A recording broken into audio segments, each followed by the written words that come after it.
Bonjour à toutes et à tous, c'est Huguin, bienvenue dans cette capsule où l'on va aborder le sujet de la croissance en 3 minutes. Je tenais à aborder ce sujet parce que je le trouve particulièrement galvaudé en ces temps, alors que 2-3 rappels de base nous permettraient d'éviter quelques écueils. Comme à mon habitude, je vais revenir à un système simple pour en définir les fondamentaux. Cette fois-ci, on va revenir au premier temps de l'agriculture en Europe, c'est-à-dire que les peuples arrêtent de se mouvoir constamment, s'installent sur un territoire, c'est la sédentarisation. Parce qu'à l'époque, on cultive tout à la main. Les techniques agricoles telles que le labour, la fertilisation, les engrais, ça n'a pas été découvert.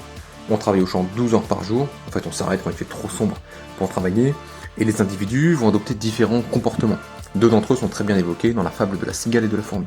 Certains agriculteurs vont stocker des récoltes, ne pas tout consommer, ils vont dégager un excédent, et grâce à cet excédent, ils vont essayer, alors soit par des méthodes très sophistiquées, soit par simple méthode d'essai-erreur, différentes méthodes. Et à force d'essayer, ils vont découvrir les engrais, le labour, la jachère, la traction animale, etc., etc. Chacune de ces méthodes permet de gagner 5, 10, 15% de rendement, de réduire la pénibilité du travail, parfois la quantité de travail. Enfin bref, on devient de plus en plus efficace, et fort de ce gain d'efficacité, on termine en bout de chaîne par bénéficier de meilleures conditions de vie. La mortalité infantile commence à diminuer, la qualité de vie peut s'améliorer, l'espérance de vie, etc. Et c'est basiquement ça qu'on appelle la croissance. C'est notre amélioration de nos capacités à produire des biens et des services.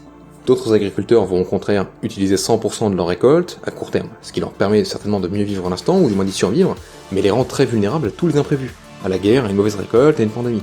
Et on comprend assez facilement que la deuxième catégorie est moins viable que la première. Appelons la première catégorie les fourmis, et les deuxièmes les cigales. On notera que les cigales peuvent l'être contre leur gré, notamment en cas de force majeure. Alors vous me direz, pourquoi parler d'anciennes problématiques, alors qu'aujourd'hui le paradigme n'est plus le même? Justement, parce que le paradigme et le contexte socio-économique, sont encore valables. Il y a aujourd'hui des entreprises qui dégagent des marges, qui font de la R&D grâce à ces marges, et qui améliorent leur process. On a des individus qui épargnent, qui se forment, l'ensemble de cela participe à la croissance, participe à notre meilleure capacité à produire des biens et des services. Et on a d'autres entreprises qui, par opposition, sont structurellement dans le rouge, et d'autres individus qui sont aussi structurellement dans le rouge. Alors, je dis pas que tel ou tel est responsable de sa situation, ou que telle ou telle entreprise est responsable ou coupable, parce que la teneur du propos réside dans l'idée que si vous voulez de la croissance, celle-ci en fait est originaire, et la conséquence, si vous souhaitez, d'une accumulation de capital, d'une accumulation d'épargne. Et c'est cette épargne-là, réinvestie à des fins d'amélioration, qui va vous créer de la croissance.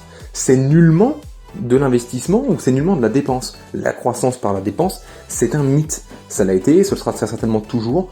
On a 3500 ans d'histoire écrite pour le prouver. Et donc, retenez bien que l'origine, le moteur de la croissance, c'est l'épargne. Et une fois qu'on a parlé d'épargne et de croissance, viennent les mots de relance, de plan d'investissement, du rôle de l'État, d'État stratège. Mais pour que la vidéo reste courte, ces sujets seront abordés dans une prochaine capsule. Si vous voulez être sûr de ne pas la manquer, je vous invite à vous abonner, à liker cette capsule si elle vous a plu. Enfin, n'hésitez pas à la partager. Et moi, je vous dis à bientôt.